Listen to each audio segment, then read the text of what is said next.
Hey, future CPAs, ready to dive into one of the biggest debates in corporate finance? This is something you are definitely going to see on the LCPA. And trust me, it's not just about crunching numbers. It's about understanding what a company's cash really says about its future. Let's get right into it.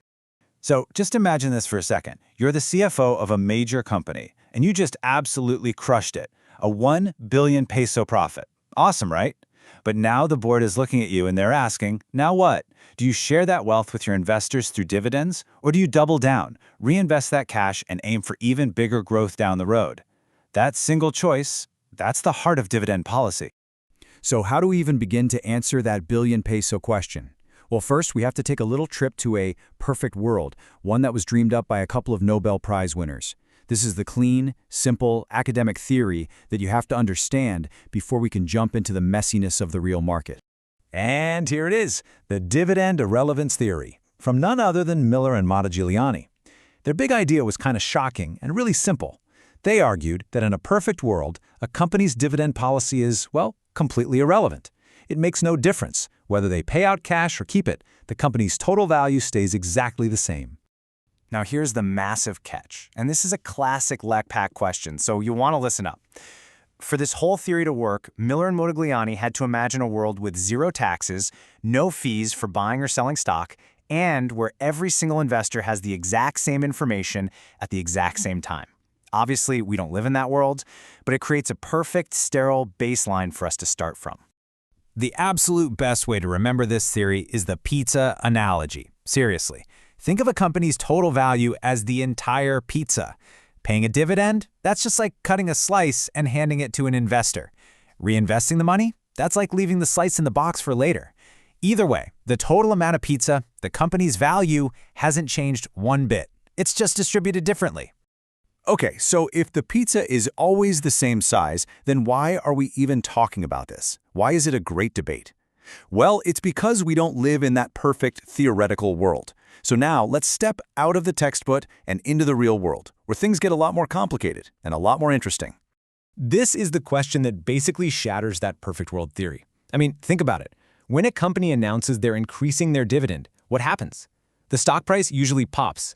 And if they announce a cut, oh, that stock price often tanks. So if it's all irrelevant, why does the market care so much? Let's dig in. Reason number one is something called information signaling. You see, top managers know way more about the company's real financial health than you or I do. That gap is called information asymmetry. So when they decide to increase a dividend, they aren't just giving out cash, they are sending a powerful signal to the market. It's like they're shouting, hey, we're doing great, the future is bright, and we've got the cash flow to prove it. And the second huge reason is the clientele effect. The idea here is that over time, companies attract the kind of investors they deserve. Different types of investors, different clienteles, tend to flock to companies that fit their specific financial needs. So if a company all of a sudden changes its dividend policy, it's kind of like changing the music at a party from rock to classical. You're going to upset your entire guest list. So let's look at what these clienteles actually look like. On one side, you've got people who absolutely love dividends. Think retirees who need that steady income, or pension funds that have rules about earning income. For them, dividends are their paycheck. But on the other side, you've got investors who'd rather not get dividends. Maybe they're high-income earners trying to avoid taxes, or they're growth investors who want the company to reinvest every single peso to make the stock price soar. So as you can see, paying a cash dividend is a big commitment with big consequences. But what if a company wants to reward shareholders without being locked into a regular payment? Well, that's where the alternatives toolbox comes in. And you really want to pay close attention here, because telling these apart is absolutely key for the LCPA. Okay, let's compare two things that always trip people up: stock dividends and stock splits. A stock dividend is when the company pays you with new shares instead of cash. It's mostly an accounting move that lets them conserve cash. A stock split, on the other hand, is much simpler. It's like exchanging a 100 peso bill for two 50 peso bills.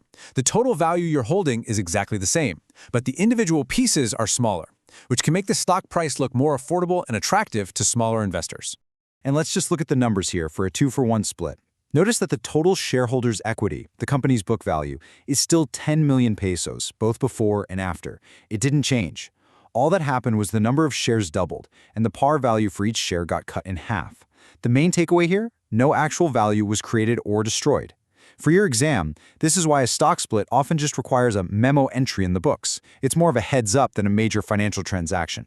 Another massive alternative that's super popular today is the share repurchase, or a buyback. This is when the company uses its own cash to buy its own stock from the open market. So why do they do it? Well, it's super flexible. It's not a long-term commitment like a dividend. It can also be a huge signal that management thinks their own stock is a bargain. And here's the real magic. With fewer shares out there, their earnings per share, or EPS, automatically goes up, and you know how much the market loves to see that. All right, deep breath. We've gone through the great debate, from the perfect world to the real world, and we've looked at the main alternatives. Now, let's boil all of this down into a super high-impact summary. Think of this as your final review before the exam. You might want to get ready to screenshot this next one. Okay, here is your cheat sheet. Let's do a bullet review. First, irrelevance theory. It's a perfect world idea where dividends don't matter. Just remember that world doesn't exist. Second, real-world relevance. Here, dividends totally matter because they signal information and attract specific investor clienteles. Third, stock splits and stock dividends. They just change the number of shares, they do not change the total value of your investment. And finally, share repurchases. This is the flexible, modern tool for returning cash and boosting EPS. Lock these 4 points in your brain, and you are going to be in great shape for this part of the exam. And let's end on a question for you, the next generation of CPAs. We see today's biggest tech companies, like Apple and Google, spending billions on share buybacks instead of big dividends. So, does this mean the traditional cash dividend is becoming obsolete? The great dividend debate is far from over, and it's a puzzle you'll be solving throughout your entire career. Good luck on the LCPA, and we'll see you in the next explainer.